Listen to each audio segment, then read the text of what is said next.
Liverpool fans, what a shocker. Arne Slot reacts to Marc Guehi's decision, injury time chaos unfolds, and a 21-year-old star is set to replace a Liverpool legend. Stay tuned, and don't forget to subscribe to Afield Wire for all the latest Liverpool news and match updates. Arne Slot expresses frustration over Marc Guehi's decision after Liverpool loss to Man City. Arne Slot could not understand how former Liverpool transfer target Marc Guehi was not sent off for Manchester City at Anfield. Arne Slot has expressed his frustration Marc Guehi was not sent off for a shirt pull on Mohamed Salah as his Liverpool team tumbled to a dispiriting Premier League defeat against Manchester City. The Reds went ahead with 16 minutes remaining through Dominik Szoboszlai's thunderous free kick only for Bernardo Silva to equalize and Erling Haaland to net an injury time penalty. City thought they had scored a third when, with Alisson Becker up for a corner, they countered and substitute Ryan Cherki rolled home from the halfway line. However, referee Craig Pawson ruled the strikeout and then dismissed Dominik Szoboszlai for a tug on Haaland's shirt as they both tussled for the slow-moving ball. And when asked for his take on the bizarre incident, Slot instead highlighted a similar offense by Guehi early in the second half on Mohamed Salah that prompted only a yellow card. When you ask me about what decision, I thought, what do you mean? The disallowed goal at City, the penalty they got in the away game against us, the clear red card on Mo Salah in the second half here, or the penalty they got in the second half, or do you mean this? Szoboszlai red card decision, said the Reds boss.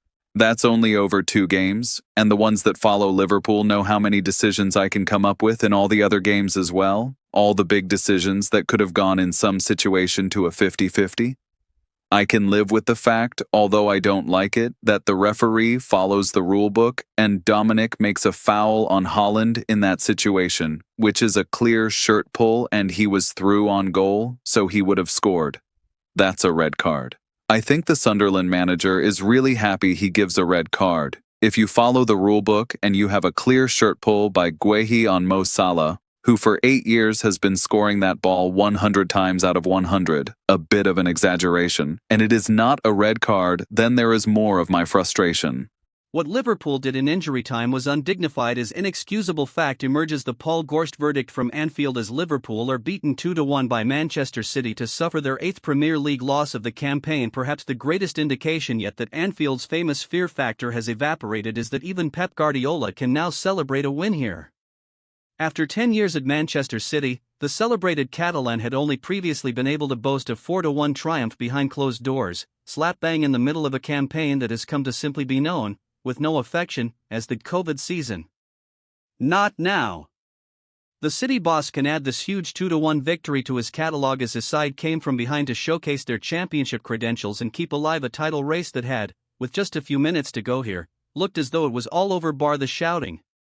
Arsenal will be kept honest, at least, after seeing their deficit reduced to 6 points with a visit to the Etihad still to come, but that is none of Arne Slot nor Liverpool's business this time out. And an 8th Premier League defeat of the campaign leaves them now facing an almighty struggle for a place in next season's Champions League. Just how has it all come to this? Their best route to the promised land of the European Cup next year might be to win the thing outright because they don't look equipped to put together the sort of sequence needed to overhaul Chelsea and Manchester United, who both look rejuvenated under new management. Liverpool won't be following suit in that regard in the Reds roundtable that was broadcast on official club channels this week with Slot, sporting director Richard Hughes and CEO Billy Hogan offered enough hints to suggest that a change in the dugout is viewed as a ludicrous prospect inside the place itself.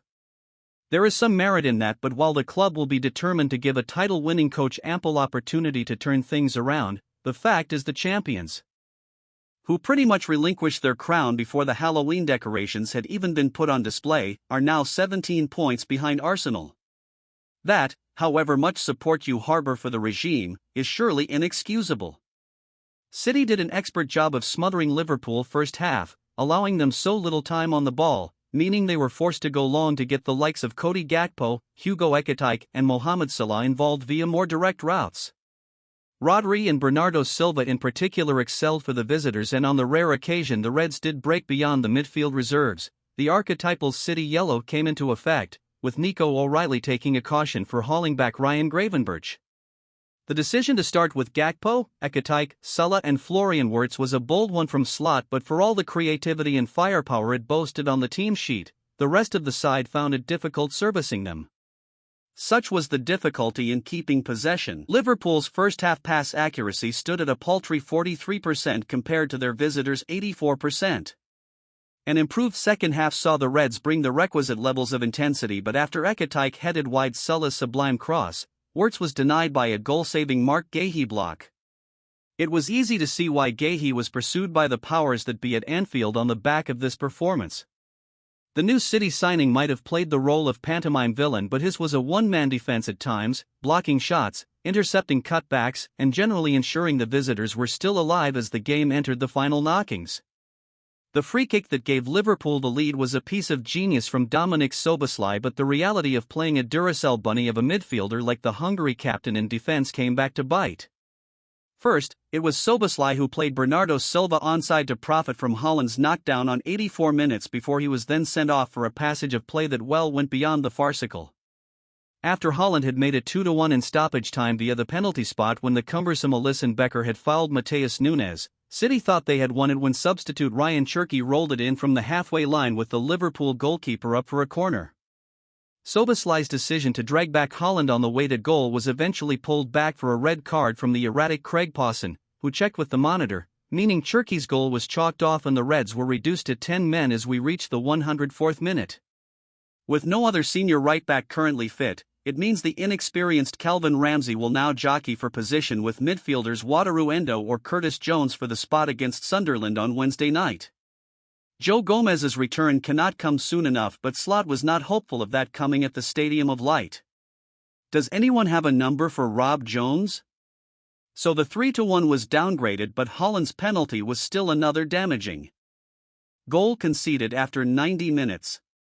It's now 8 points that have been so carelessly frittered away in stoppage time, and City can add their name alongside Crystal Palace, Chelsea United, Leeds, Fulham and Bournemouth.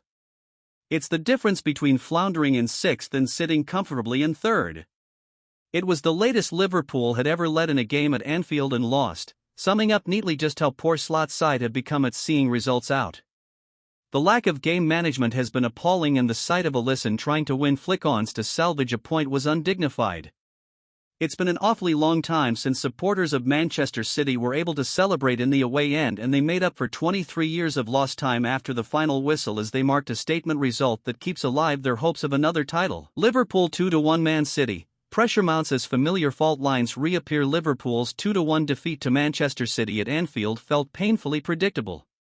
For a side that once rode momentum and intensity to a Premier League title under Arne Slot in his debut season, the current version looks fragile, especially when it matters most. With just 13 games remaining and the Reds sitting 6th, 4 points off Chelsea in 5th, the margin for error has gone. Dominant spell, predictable ending. David Lynch, speaking on his YouTube channel, summed up the frustration succinctly: Liverpool go ahead in their most dominant period of the game, but you still don't have any faith in them seeing the game out at that point. Dominik Szoboszlai's wonder strike should have been the platform. Instead, it became a fleeting highlight in another match that slipped away. Lynch added, "What happened in the end was not a smash and grab, but more an inevitable collapse from Liverpool because we know they're not very good at seeing out games." That sense of inevitability is the most damaging takeaway. Bernardo Silva's equalizer and Erling Haaland's late penalty were not lightning bolts from nowhere, they were the logical consequence of a team that cannot sustain control. The 2 goals go in and then Szoboszlai gets sent off, and it's just another game to add onto the list. That line carries weight because this is no longer an isolated incident. Liverpool played well for perhaps 30 minutes in this game and ultimately deserved to lose. It's not good enough. Anfield energy, limited return. The crowd did its part. The atmosphere was fantastic tonight, even in the harder parts of the game. Anfield was singing its heart out. The Kop roared, pushed, and tried to drag the team through difficult passages. Yet the return on that emotional investment was meager. The fans were giving everything, and all the team could give back was about a half-hour spell of playing well. That imbalance between effort in the stands and execution on the pitch is becoming a theme. As Lynch pointed out, the reality is that it's not good enough to only play well for such a small amount of time, in such an important game and against a Man City side who are weak themselves. When even a vulnerable opponent can flip the script, questions naturally follow. Numbers paint an uncomfortable picture. Performance data backs up the eye test. The stats show that this was a deserved defeat. Liverpool take 15 shots to Man City's 17. Conceding 17 shots in a game is really bad, regardless of who you play against. Defensive control was absent for long stretches. The expected goals tell a similar story. The XG is 1.21 for Liverpool but 2.91 for Man City. That has been boosted because of the penalty, but it would still be around 2.22 for Man City without that. Even removing the spot kick, City generated clearer opportunities. Contract decisions loom for Arne Slot longer term. The spotlight shifts to the manager. For all of the talk that Arne Slot is safe and they won't change the manager, it's also important to remember that he will only have 1 year left on his contract in the summer. That ticking clock forces action. That means that they have to make a decision. They either give him a new contract or they replace him with a coach that can do a better job for Liverpool. Sentiment alone will not carry weight if results continue to stagnate. For all of the talk that he is well liked around the place and he works his socks off, I don't doubt that, but there's just a feeling that the performances and processes as bad as these will be enough to save him. The record is stark. It's 6 wins, 6 draws and 8 defeats from the last 20 Premier League games. 24 points from 20 games, and this squad is way above that level. Liverpool's season now hinges on whether this slide is arrested quickly. Otherwise, the conversation shifts from recovery to reset. Liverpool will soon need to replace their club legend, and a 21-year-old super talent could do it.